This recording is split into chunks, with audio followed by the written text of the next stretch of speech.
Сәлем достар, баршаңызға қайырлы күн. Бүгін мен осындай пияз қосылған қатпарлы нан, яғни қаттама нан дайындайтын боламын. Міндетті түрде жасап көріңіздер, өте әдемі, дәмді шығады.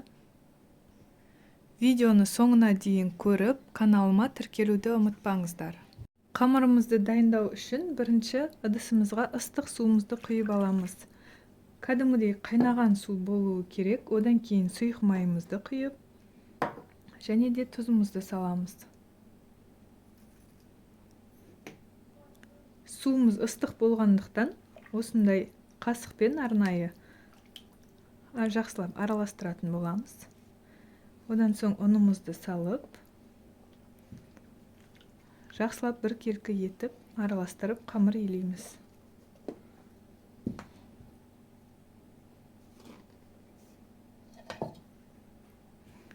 Жақсылап араластырып аламыз. Ұнымызды салғаннан кейін қасықпен емес, қолмен жақсылап қамыр илейтін боламыз. Ұнды салғаннан кейін судың ыстығы сәл басылып, қолмен ұстауға уже болады.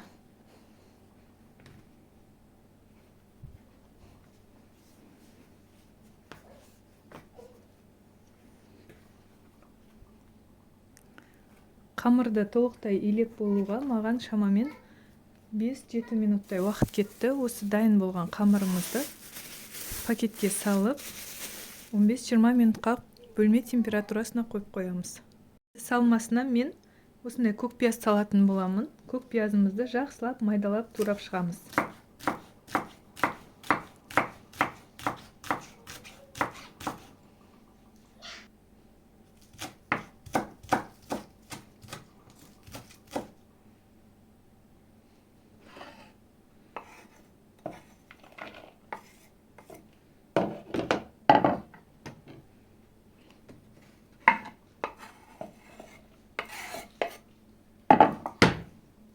Енді осы дайын пиязымызға кішкене тұз қосып, жақсылап араластырып, дайындап қоямыз. Енді дайын қамырымызды шамамен 4-5 бөлікке бөлеміз.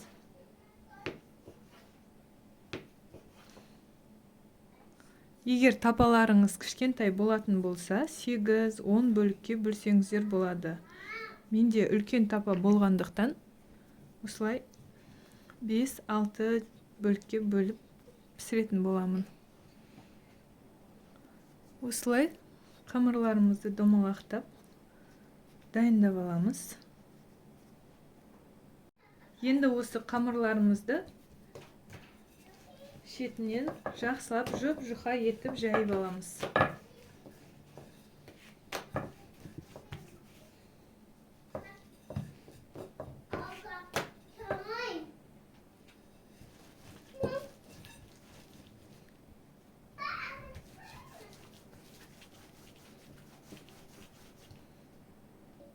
Мінекей жайып болдым.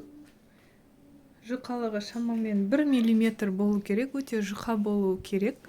Енді осы жайып дайын болған қамырымызға жақсылап алдын ала ертілген сары майымызды жағып шығамыз. Сары май өте ыстық болмауы керек. Ыстық болатын болса, қамыр суланып, жақсы піспей, әдемі болмай қалады. Жақсылап барлық жеріне біркелкі етіп сары майымызды жақсылап жағып шығамыз. Жағып болған соң жаңағы тураған пиязымызды алып, біркелкі етіп, ішіне жақсылап салып орайтын боламыз. Мен шамамен ішіне 2-3 ас қасық пияз қостым. Біркелкі етіп, барлық жеріне осылай жақсылап жайып шығамыз. Жайып болған соң, осы қамырымызды осылай жақсылап орап, тоңазытқышқа салып қоятын боламыз. Осылай орап шығамыз. Осылай домалақ етіп орап аламыз да. салафан пакетімізге салып, тоңазытқышқа қойып қоятын боламыз 5-10 минутқа. Ішіндегі сары майымыз қатып, жайылған кезде әдемі болып жайылады. Енді дәл осылай барлық қамырымызды жайып, арасына май жағып, салмасын салып, барлығын дайындап алатын боламыз.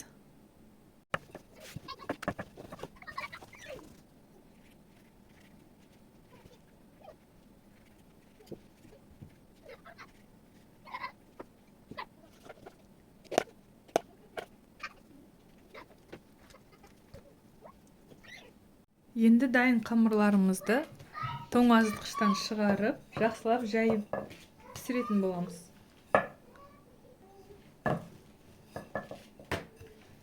Осылай жақсылап, жұқалап жайып аламыз.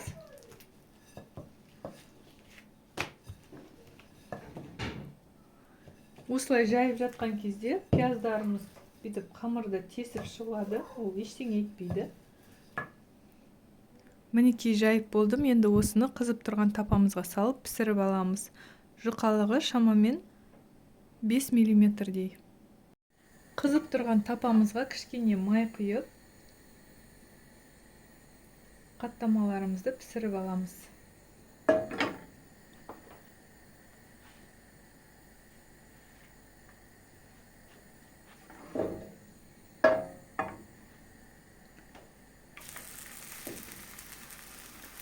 Асты орташа отта тұру керек, қатты қызып кетпеу керек, қатты қызып кетсе күйіп кететін болады. Енді екінші бетін аударып, екінші жағын қызарғанша пісіріп аламыз. Бірінші беті қызарғанша шамамен 2 минуттай уақыт кетті. Енді екінші бетін қызарғанша күтіп, піскен соң алатын боламыз. Мінекей пісіп дайын болды. Алып, келесі қаттамаларымызды пісіреміз.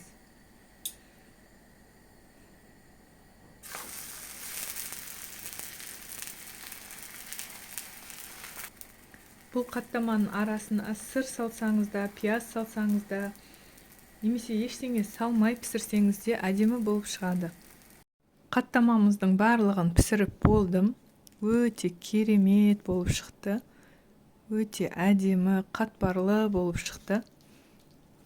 Міндетті түрде жасап көріңіздер, міндетті түрде дайындап, пікірлеріңізді қалдырып кетіңіздер.